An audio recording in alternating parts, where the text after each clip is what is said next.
All right, welcome into a brand new episode of the Sports Hub Patriots Podcast, Week 13 recap edition. Alex, Barth, Matt Dolloff with you from 98.5 thesportshub.com the day after the Patriots' 25-24 loss to the Indianapolis Colts, which will send the Patriots into the bye week at 3-10. I think we just get right to the point with this one and start the podcast as we always do. This is fun. We're having fun, Barth. Because after, let me start with this, I guess. Each of the last 3 weeks, I've came in here and made a big deal that we start the podcast about the coaching. Because each of the last 3 weeks, the coaching's been the biggest deal.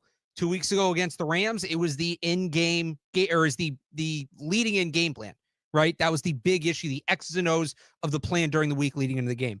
Last week against Miami, it was penalties and just general preparedness. The team came out flat. This week, coaching's in the spotlight again.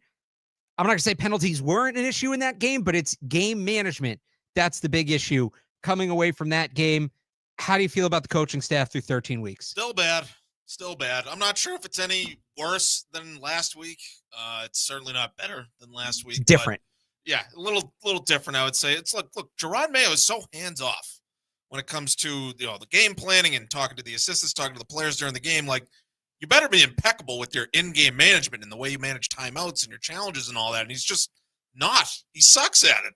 And, he had the one good challenge yesterday, I guess, but, he's just not in command of that part of the game, which is, right now, it's the one thing he's supposed to do because he's not doing anything else. And so he's been terrible at that. And obviously in his post-game press conferences, he's got it down to a science as far as putting his own foot in his mouth. He's mastered the art of that, which is, that's off the field. That's not football. But, offensively, the coaching, I feel like, has gotten steadily better over the, as the season's gone along. Maybe Drake Maye is the only reason for that. Maybe Drake Maye is just getting better, but I feel like they're doing a good enough job behind the scenes there, and we can nitpick a few play calls here and there. But, obviously defensively, they're a disaster right now. They have a lot of the same personnel as last year, and they just look so much worse, so unprepared. So defensively, I feel horrible about the coaching. In-game management by Jerod Mayo and all the things he's supposed to be doing, I feel horrible about that. And I guess by comparison, I feel okay about the offense, but overall, the coaching is holding the team back right now. Yeah, it's not great. And the in-game coaching stuff, too, that's something that, they have people on staff specifically for that. Jerod Mayo, earlier this week, when he was talking about the end of that Bears-Lions game on Thanksgiving, talked about going over with Evan Rothstein, end-of-game situations. And that's what got them here. So the Colts go on that 19-play, 80-yard drive after the Patriots lone 3 and out of the game. Really, it goes back to Christian Gonzalez makes a great interception. Patriots get the ball back, up a touchdown with 5 and change to go. That's a great chance, even if you don't end the game right there, to take a chunk off the clock and force them into scramble mode late in the game. Instead, the Patriots have, to your point about the offense getting better, their only true 3 and out of the game. They had one other 3-play drive that ended with a field goal. That was off their other their other turnover, their other interception. So bad complementary football there from the offense. They were good besides those 2 drives, but those are crucial. So you punt the ball back with 5 and change to go. 19 plays, 80 yards by the Colts. They convert multiple 4th downs. Jerod Mayo chooses not to use timeouts as the time's winding down.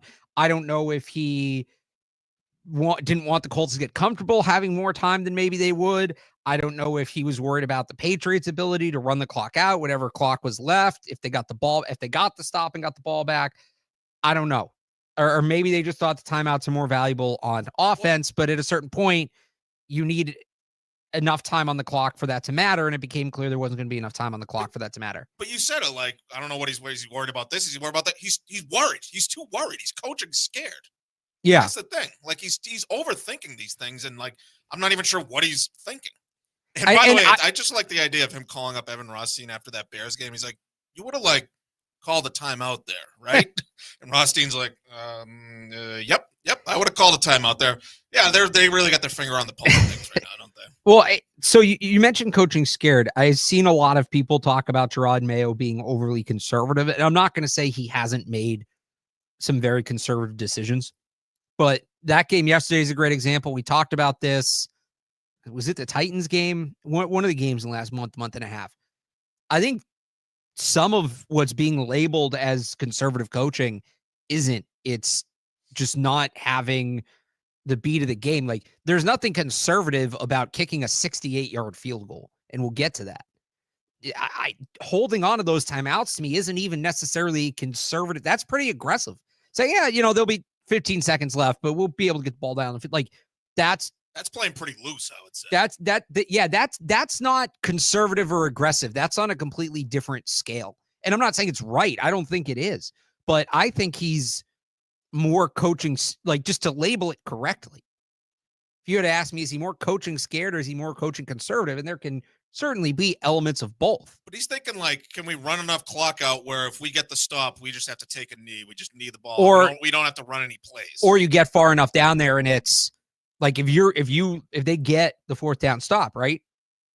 You can't kneel let's say the Colts get a yard or two on a run. You can't kneel the ball. You can't kneel the ball on the one. Right. Like then it's, well, the line is sucked. You don't want to give up a safety and give him the ball back. And so, and that's not to justify any of it. I just think he's coaching scared more than he's coaching conservative. If you're worried about what the offense is going to do, you're worried about the wrong side of the right. In that instance. But so now. The other thing about that bothers me, right? The Colts score, they get the 2-point conversion. The refs did miss a hold, illegal block, whatever you want to call it, on Christian Barmore. That was not legal. But so I actually don't hate the idea of you have 12 seconds, 2 timeouts. We're going to play for a field goal instead of getting a Hail Mary. I know, like, the way Jerod phrased it, saying, well, what are the odds on a Hail Mary versus that kick? Well, that kick's literally never been made. Hail Marys have, as real as they are. It's just another foot and mouth. Common theme for Jerod Mayo. Like, there's been a number of times this year where it's like, I get, what was the big one last week again? I remember feeling the same way. Oh, the once they cross the white lines, where it's like, I understand what he's trying to say. I get the philosophy behind it, but it's the worst possible way to phrase it. It's true, but you don't say it. That was the issue with that. Or you don't say it like that. Like and the other part of it, and this is what I wanted to get to, is 58-yard field goal. So that's 2 yards longer than the NFL record, 4 yards longer than the outdoor NFL record, 5 yards longer than the outdoor NFL record not in Denver. Is our sound not working? Jimmy Stewart just walked in. Matt's sound isn't working. Oh, great. Oh, again? I tested this. Barth, what'd you do? I think we got to swing that end one around, Jimmy. Here comes the mystery arm. Appreciate it. All right. Thanks for watching. Well, hopefully some of that came through. Thanks, everybody in the comments, for not telling us. We get that. Dolph, we're doing a live sound check here. Hello. Anyway, I'll finish my thought. You get down the field, and you get the ball back, 12 seconds to go, 2 timeouts. Okay, we're going to try to move the ball down the field, but Hunter Henry's running those routes at 10 yards, right? So that gets you to the 50, gets you to the 68-yard field goal. Can you run those routes at 13 yards instead of 10? And people say, well, they need it all the time. They only had 1 second. 1, if they don't botch the first one, they have enough time. 2, if you don't have enough time to run the routes at the proper depth to get a realistic field goal, then you shouldn't be considering kicking a field goal. So I just thought that was a little pie in the sky at the end there for them. Is my mic working? Am I on? Do we got him? I think it's 4. It's 2 or 4. Hello? Am I working? Check. 1 2 1 2 1 2. There we go. Live sound check. Thanks, Stu. Our impromptu sound engineer. Yeah, get me in the frame. Lord knows we need the space. You heard it before the show. It was working before the show. Yeah, it was working before the show. Thing went haywire, apparently. Weird. Oh, but people missed my outstanding takes. That sucks. I think they could hear. You can usually hear it through this mic. So yeah, I'm off in the distance. Yeah. All right. Well, anyway, your thoughts on the field? Oh, the podcast just got worse. My mic's working, folks. Sorry. Apologize. Yeah, I mean, like, I'm okay with trying to get to midfield there, but I thought it was insane to try a 68-yard field goal instead of a Hail Mary. You're taking the ball out of the quarterback's hands and you're putting it on the foot of your kicker. And he has a big leg, but again, that's like, if they get it to 60, if they get, so again, I use the example, if you run those routes at 13 yards instead of 10, so that's another 6 yards, right? So now instead of 68, you're at 62. He had a 63-yarder earlier this year. Okay, like that, I can see it. It's I can see that. You're not going to get a high percentage shot to win that game. Like, you're not. That thing might have been good from 65. I think it might have been. Yeah. So that bugged me at the end of the game. We also had we also had it's going right off the rails. We also had what is now 8 times. This is the greatest podcast in history. 8 times the end of the first half miscue. So they have the ball. They already have the ball, 2-minute warning. They have like 65 yards to go, 75 yards to go. Penalties keep pulling them back. Drake Maye keeps making things work through these penalties. They convert 2 second and longs, get down to the 11. 41 seconds to go. They burn the timeout when they get to the 11, which fine. Okay, you want to get your red zone offense set up. That was off a 29-yard gain by Kayshon Boutte.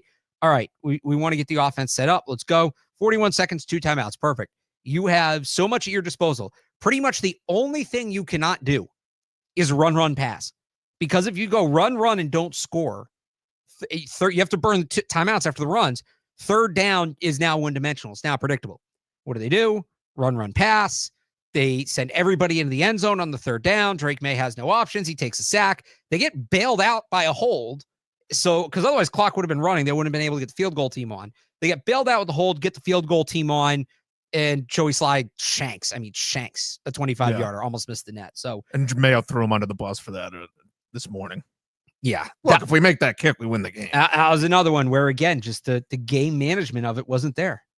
Yeah, no, and I'm glad you mentioned the third down play where, Alex Van Pelt feels like he's addicted to not running anyone to the line or the sticks on any given third down play. It's 3rd and 10. Everybody run 15, 20 yards. 3rd and 3, you only got to get to the 1 or the 2. And, this is what I thought the Patriots were great at in the Brady era. And I know it's Tom Brady, but, if it's 3rd and 3, you only need to get to the 2. Let's just get to the 2, and then we have 4 shots at the end zone, and we just need to punch it in. We don't have to take a shot at the end zone right there.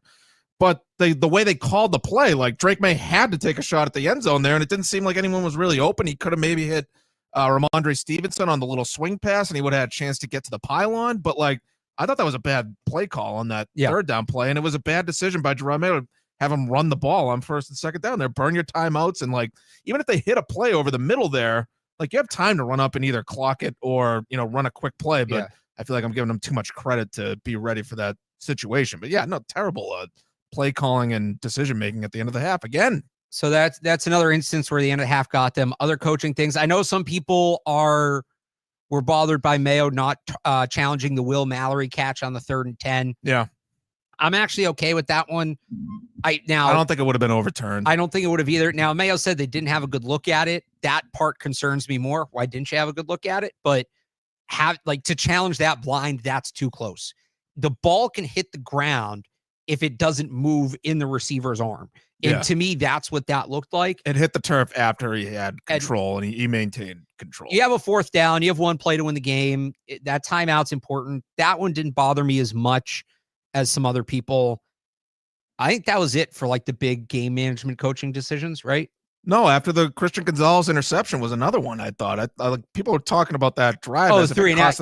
Did you mention it? You mentioned it earlier as a 3 and out. Yeah, but I thought the play calling, okay, go ahead. 2 more runs. I was thinking more the actual game management of when we're going to take timeouts, when we're going to go, when we're going to not go. But but that you get transition. But that's another game management thing where I think after that Gonzalez interception, if you're an aggressive coach, if you're a bold, confident coach, you might say let's take a shot here. Let's go for the dagger.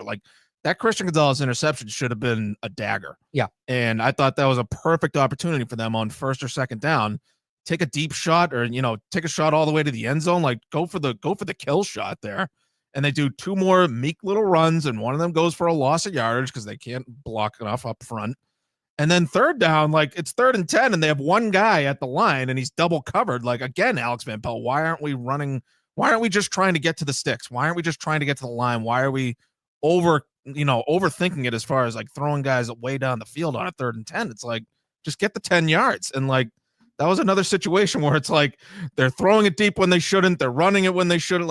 I feel like everything is just off there as far as, the decision to run or pass and the plays that they're calling.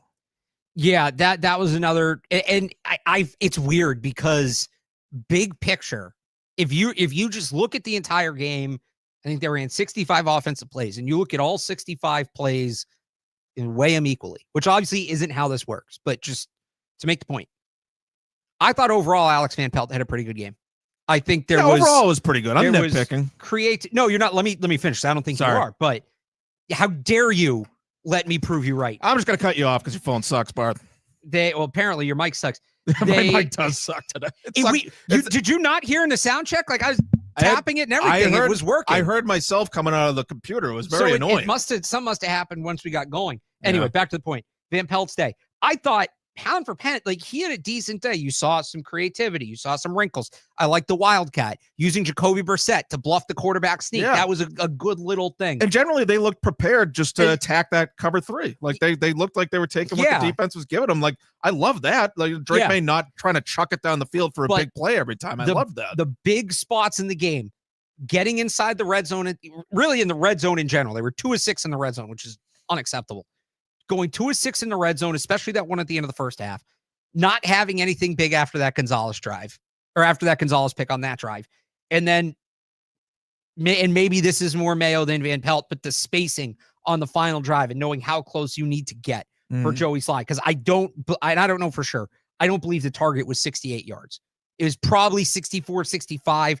They got to 68 and said, well, this is where we are, so this is what we have to do. Again, the spacing, the where you're running these routes, like so he's just off. I thought the play calling was better. There was creativity. There was purpose. You saw some play sequencing, all that. Jaheim Bell as a fullback was another nice little wrinkle there.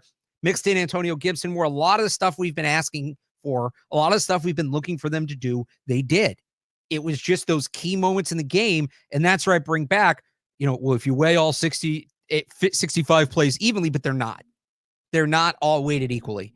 And coming up short in those big moments ultimately undoes what was otherwise a positive day. I know we were talking during the game about Alex Austin and your ups and downs, and you were ready to give him an up because he had a solid game to that point.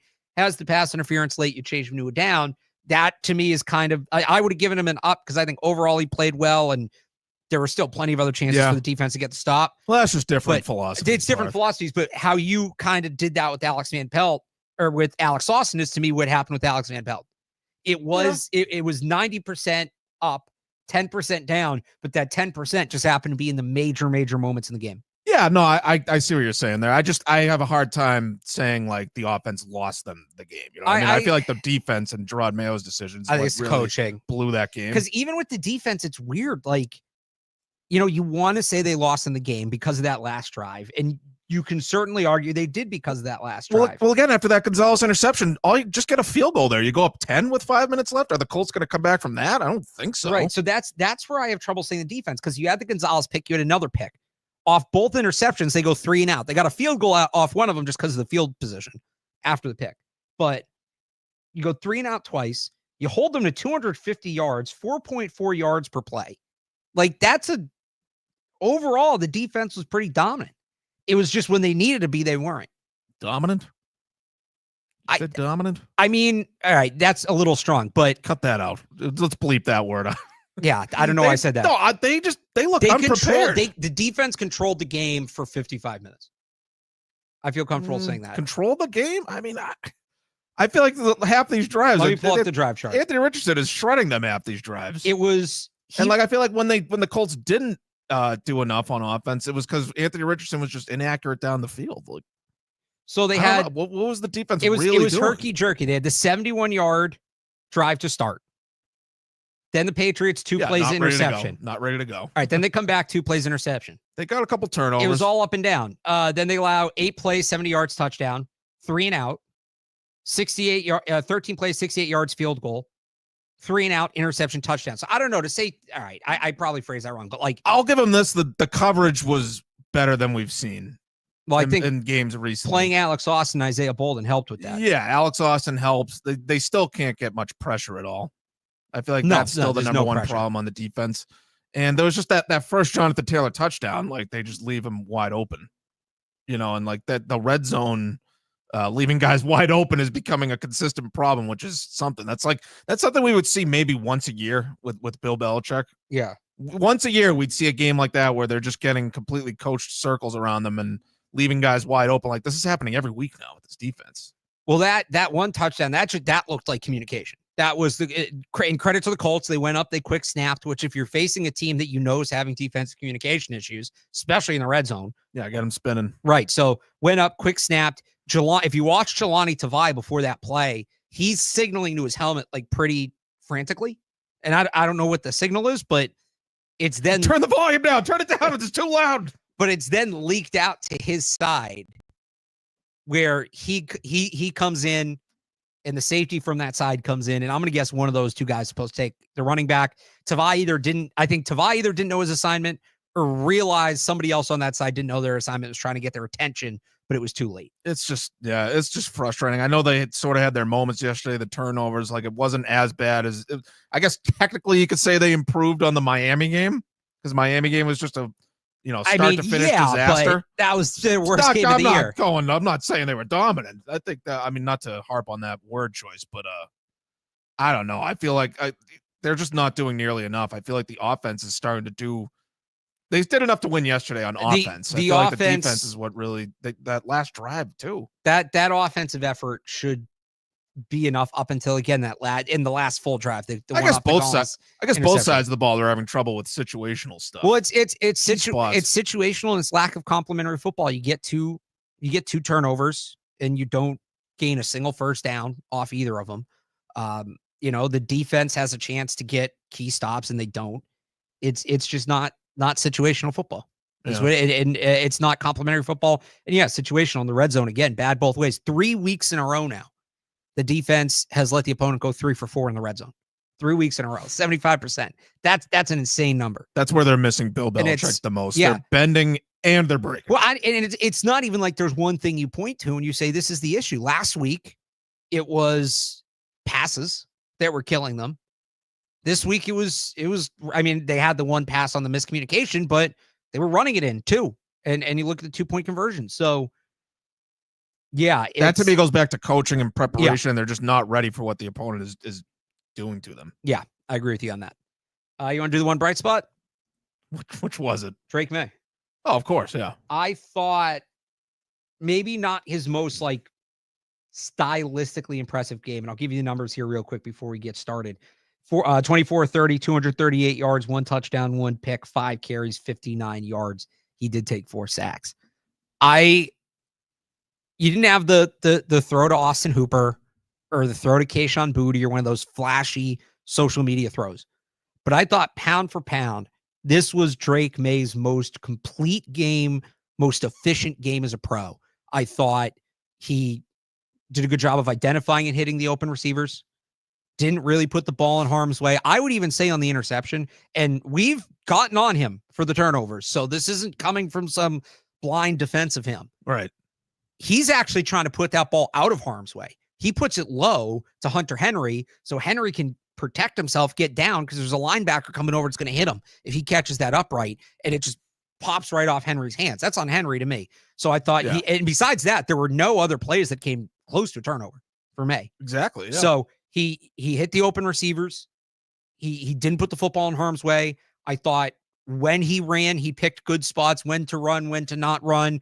He took one hit on the end of that 41-yarder, but for the most part, he protected himself on the runs. A play like that, you're going to get on hit. A play like that. Yeah. And look, that's going to happen. I don't even I just thought that was, again, not the flashiest. He only threw for 238 yards. He only threw for the 1 touchdown. I get that. But when you look at the process to get there, I thought it was what you're looking for from a guy like Drake Maye. When I've come in here and said it needs to be more consistent, needs to be more controlled, that's it. That's what I'm looking at. And it does need to get better, and it will get better. But this was probably the first time this year I really looked at it and said the improvement off that game will come more from the pieces around him. If he plays that game with better pieces, he probably throws for close to 300 yards, because he didn't even until he got late, he didn't even attempt to pass beyond 16 yards.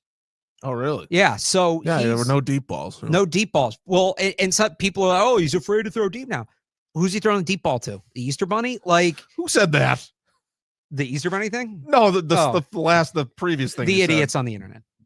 But Stevie Strawman. Yeah, he'll that part will come once he gets and more so than who's he throwing it too deep, a line that can block it and give him time and give the receivers time to get down the field. If Drake Maye can give you 4 more of those, you feel over 4 more of those kind of performances over the next 4 games, I'd feel really good going into year 2. I'd feel really good. That was the game I was waiting for him to play.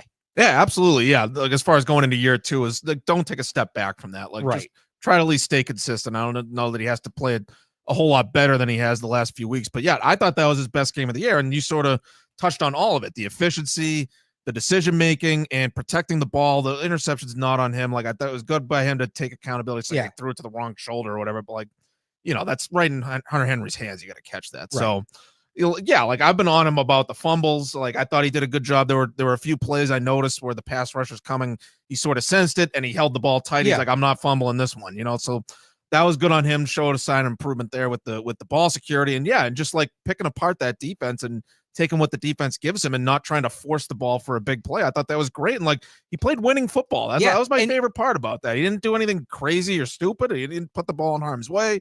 That wasn't a turnover worthy play on the interception. That was like a freaky, like popped straight up in the air type of play. And like, I just thought he played well enough to win by a lot. And he did it without, like, it's really easy to take one of those types of quarterbacks and just put him in a box. That's what I think the Bears are trying to do to Caleb Williams. You still saw the ability to create out of structure and extend plays. That drive at the end of the first half before it stalled out. He's rolling out. He's hitting receivers on the run. He's firing at tight windows. So there was still that element of it, which was encouraging. There was like the little jump pass, which that might have been a penalty, but there might have been a penalty on that play. But like, which one was that? It was a little jump pass where he jumped up and hit, I think, Booty. Oh, yeah. So like there was just like, manipulating the pocket. It's still there, yeah. Like that. But I thought that was a really encouraging game for Drake Maye. A couple other things from that one. Talked a little bit about personnel changes. Layden Robinson at left guard. I thought he was fine. He did allow a team high in pressures. It was 3. Got penalized twice on a day. All right, so on the penalties. There were some ticky-tack calls, but the Patriots don't really have the benefit of the doubt right now. When you look at the way this line's been blocking, refs are going to be looking closer for holding. When they have as many pre-snap penalties as they've had, refs are going to be looking closer for illegal formation, illegal shift, things like that. So did they get burned on a couple of them? Yeah, absolutely. But that's just kind of where the team is right now. So Layden Robinson, I bring that up because Layden Robinson had one of those, but 2 penalties, 3 pressures. Not great.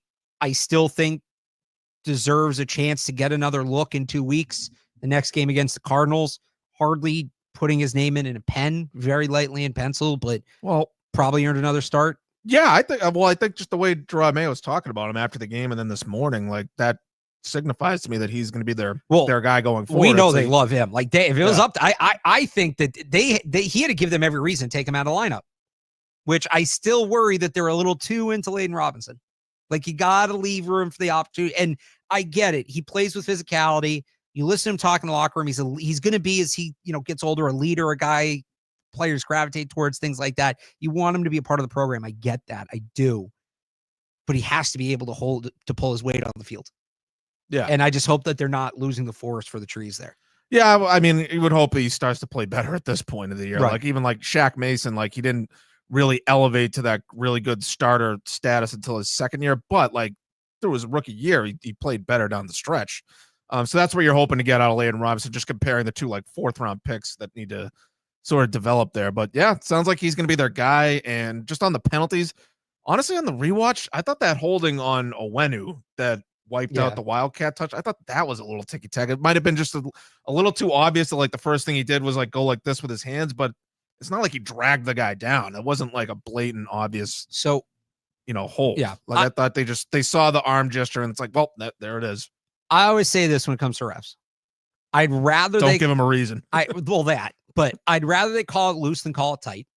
I'd rather less flags than more flags. Yep. But if you're going to be a crew that throws more flags, just be consistent, right? So, and it goes to I'm talking about that last play of the game, the 2-point conversion. If you're going to call ticky-tack holds all day, it's annoying. But if you call them, all you can ask for is consistency with officials. Like, know what's in play and what isn't. And you hear players talk about this all the time.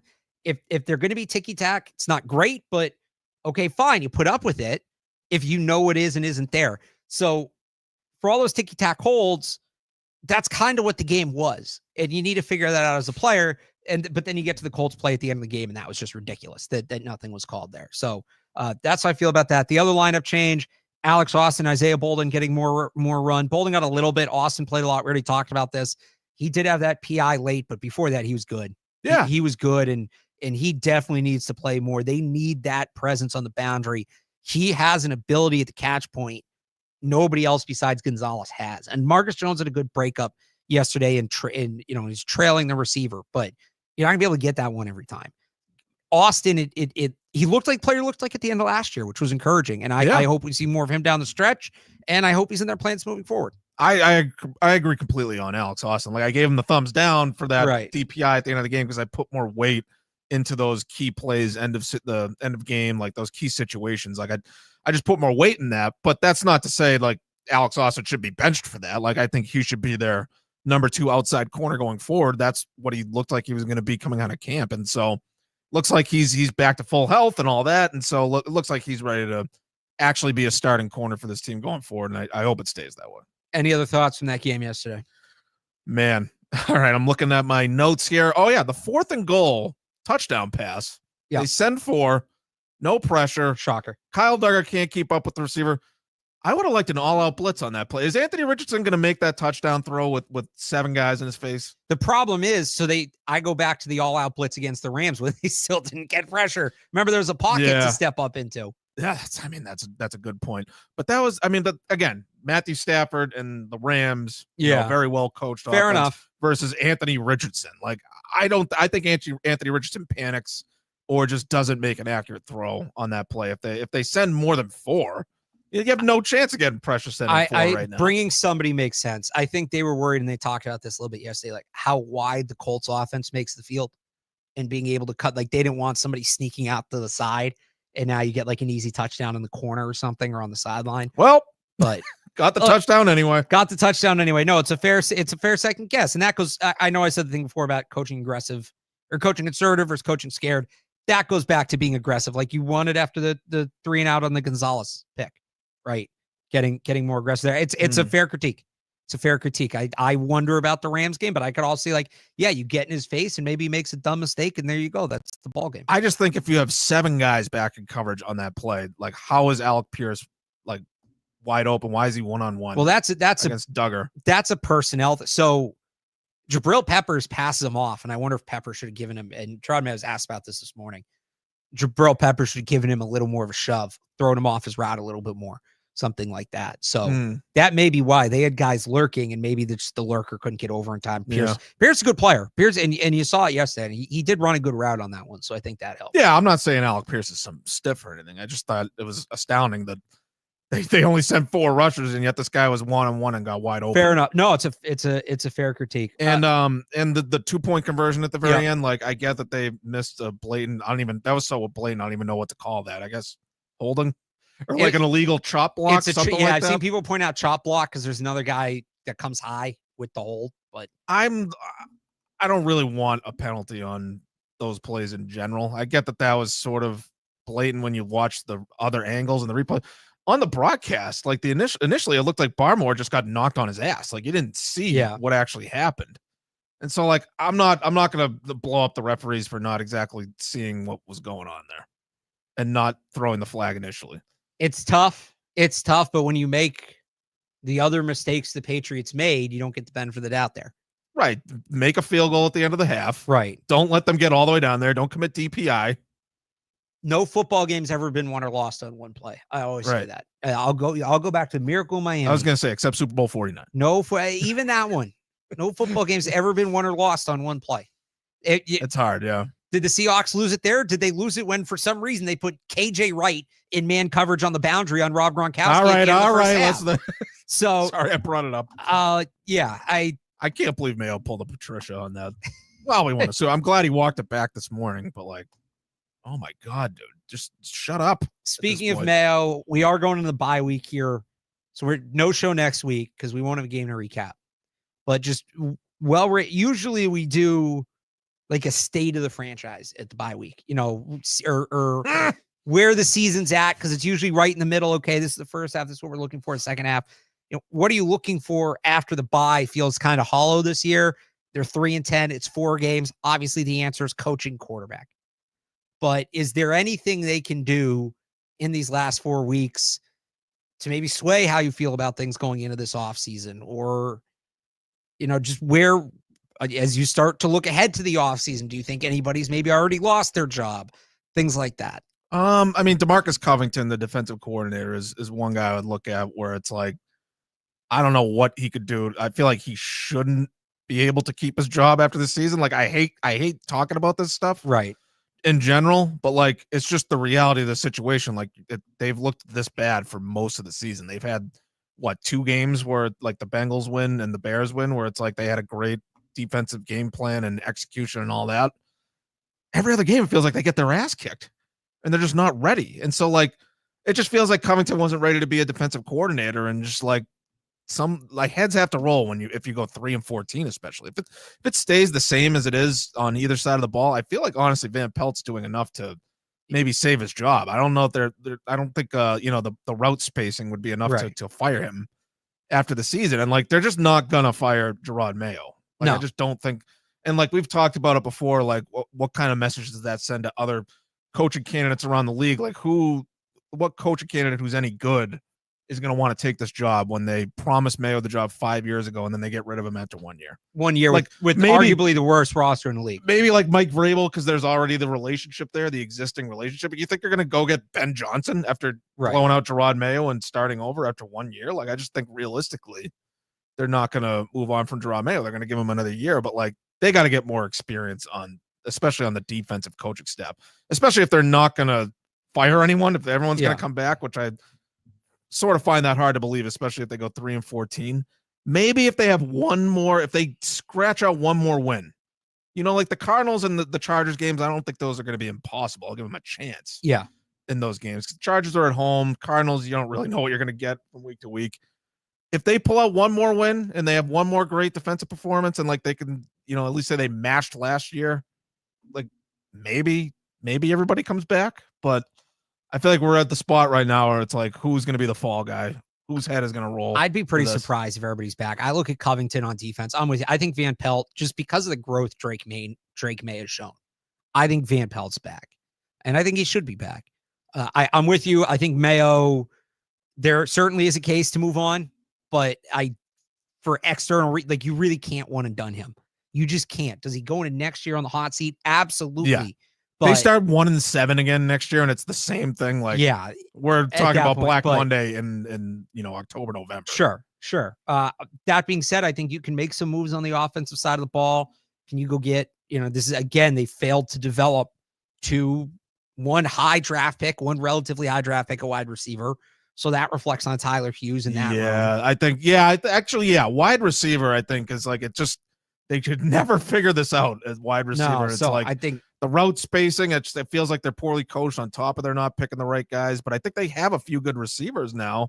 Like, not that they have enough, but like, Bourne, Booty, Douglas are like, that's a decent little receiver group. You need a guy at the top. You need a guy at the top. But I'm saying, like, I don't think it's because these guys all suck that they're not getting enough out of receiver. Well, the wide receiver development has been an issue. And that's on the coaching. And I think if you're going to take a guy at the top of the draft, you need somebody like, even if you take Ted McMillan, there's development that needs to happen there. So I'm saying not even just the coaching, all the way down to the drafting, developing. Whoever's in charge of receiver, like something needs to change there. Like, you absolutely need to change something as far as how they're scouting, developing, coaching wide receivers top to bottom, that whole operation. And then defensively, it's kind of the opposite. Where like I think Mike Pellegrino has done a great job developing players. I don't want to lose him. I think that up front, they've done, there's been some growth from certain guys. You look at Keon White, that's more scheme thing. That's more where I look at Covington. Now, if you let go of Covington, maybe Pellegrino leaves, maybe some of these other guys leave, maybe whoever you bring in wants his own staff. I wouldn't promote from within though, just because of what an issue it's been. And it's also, a lot of people have made this comparison. When Sean McVay started out with the Rams, he had Wade Phillips, a veteran, experience, like nothing to worry about. Like now it's a little different because Wade Phillips on the opposite side of the ball is Sean McVay. But if Mayo wants to be the CEO and oversee everything, getting a veteran coach like that would be valuable on defense. What if Todd Bowles loses his job in Tampa? Would it be a guy maybe bring in for the defense? It doesn't have to be him specifically, but someone like that. Yeah, somebody like that. Yeah, I mean, I like Todd Bowles as a defensive coordinator. I think he's a fine head coach, not great. But I'm not even saying coordinator, like a senior assistant. Someone like that. That's what I wanted them to do last year. Or not even senior assistant on the coaching staff. I wanted, and those the hot. I'm talking about just the role. I wanted like a Cam Neely type, where he just like, and you're laughing. I know this isn't a great comp, but like somebody with experience, jumbo home cooked meatball, just in the building. This is what I wanted to hire Vrabel for, like a director of football operations, where He's not necessarily involved in the day-to-day, but he is a resource for a first-time head coach. He's a resource for a first-time GM, and he's just kind of there. It's his experience, whatever he's doing. And I guess that's sort of what Ben McAdoo is. I would have aimed higher than Ben McAdoo. You look at what... Well, get a Ben McAdoo for the defense. You know what I mean? Or Ben, but just for the whole organization, even for Elliott Wolf. I know like Bill Parcells had a role like this in Miami at the very end of his career, right? Where he was, and I think... well, he was the president of football. Right? Yeah. Some guy that's just, again, he doesn't have to be down at practice every day, but somebody who's there available as a resource. So I still think you can make that higher. And if it is McAdoo on offense, maybe you get that guy for the defense, but it's a smaller role. I think you're lessening the pool of possibilities. And just talking about this leads me to my big thought. As much as we've talked about, and it's been talked about widely, Jerod Mayo being on the hot seat, Elliott Wolf, we gear up for this offseason, this has to be different. This has to be different. You talk about them wanting to be more aggressive in games. They got to be more aggressive out there in the draft, in free agency, all of it. They added Drake Maye last year. Who's their second biggest offseason addition? Is it Austin Hooper, who, by the way, leads them in touchdowns? Antonio Gibson. Okay, their second running back. Yeah. A guy that they've refused to play for most of the season. Okay, yeah. Like, Look, I'm going to sound like an Elliott Wolf apologist right now. He completely botched the tackle part. Like that. Yep. That is where I think he really completely screwed up. But I just feel like this past offseason was sort of establishing that whole Packer way type thing where we are going to extend our core performers from within. And as far as additions, we're just going to make supplemental additions. This is the offseason where now you got to make some additions. Now you got to go out and make a big signing, and 2 or 3. And this is what I said about the Packers. And then we'll see how that goes. And this is what I said about the Packer way at the time. The idea that, because the Packers don't do free agency. They just don't do it. Yeah. That's all well and good when you've had 5, 10, 15 years of drafts and establishing and building it up. You don't have that foundation. You need to break the mold for 1 year to build that foundation that is going to make that sustainable. So to go back to my point, Drake Maye, and I'm not one of these people who says, well, he doesn't get credit for Drake Maye. It was obvious. I took enough calls about Marvin Harrison Jr. I took enough calls about Joe Alt. I took enough calls about trading down for JJ freaking McCarthy and Spencer Rattler to say, no, he gets credit for stick and pick with Drake Maye. I'll give him credit for that. After that, though, there was nothing. You got to kind of have like 2 off seasons in one here. You got to nail free agency. You got to come out with an above average hit rate in the draft. And there's obviously nothing he can do about that over the final 4 weeks of the season, but the spotlight, as soon as we turn a calendar for the offseason, people are going to talk about Mayo's job. I don't think he's going anywhere. I'm with you. I just don't think it's going to happen. That spotlight needs to go right on Elliott Wolf. Oh, absolutely. Yeah. No, like March through, call it July. It's going to be all about Elliott Wolf. What does he do in free agency? What does he do in the draft? And they need so much, but I'm still not convinced that they're going to, fix all their problems in one, even 2 off seasons when you combine it with this past year. I just think maybe he was wrong to establish the culture of re-signing your internal stars, but that's what they did. And I don't think he has that really on the table this offseason. Who's even going to be up for an extension? Like Marcus Jones, maybe? I think Jonathan Jones is Jonathan the big Jones. one. Yeah. Jonathan Jones, Marcus Jones, maybe you extend those guys. But other than that, they're not going to be handing out all these big contracts. They don't have a Barmore and Michael Wenner. They don't have guys like that. Who are the pre-agents? Who are the guys that are going to be due for pre-agents? I like that. Not the guys that are up. So what Stevenson was last year, because he wasn't a pending free agent. So that would be 22, 23, 24. So it'd be the draft class. Oh, well, there's really nobody in the draft class. That's what I'm saying. That's You're what right, I'm saying. yeah. It's not really even an option for him to just re-sign a bunch of guys they already have. The money that they have to spend it's going to be spent on good point. External additions. So he's got to do something there. It's not like you can't just be like, no, we don't do free agency. You got 180 million. What are you talking about? Or trade and extension too. That's on the table. Well, that's right? I would honestly consider that almost the same thing. It's just that it just happens to be you're making a trade. It's a big signing either way. Right. So no, make a big signing or 2. Might have to do it on defense, but they'll figure that out. Figure that out as far as free agency, and then the draft. It's just going to take a few years to really know what happened here. I know people like to throw away this year's draft, but I'm not giving up on the draft class yet. I mean, I gotta go player by player. There's some players I still think Lane Robinson has a shot. I still think Caden Wallace is a shot. I still think Marcellus Dial is a shot. So Jalen Polk's a bust? As I'm going through it, I'm like, the only ones I'm really willing to give up on are the receivers. Oh, Baker. Yeah, I mean, Baker doesn't seem like he gets it at all. Yeah, even I can see that. We'll see what Polk does with an offseason because I think it's mental, but I'm worried about where he's at.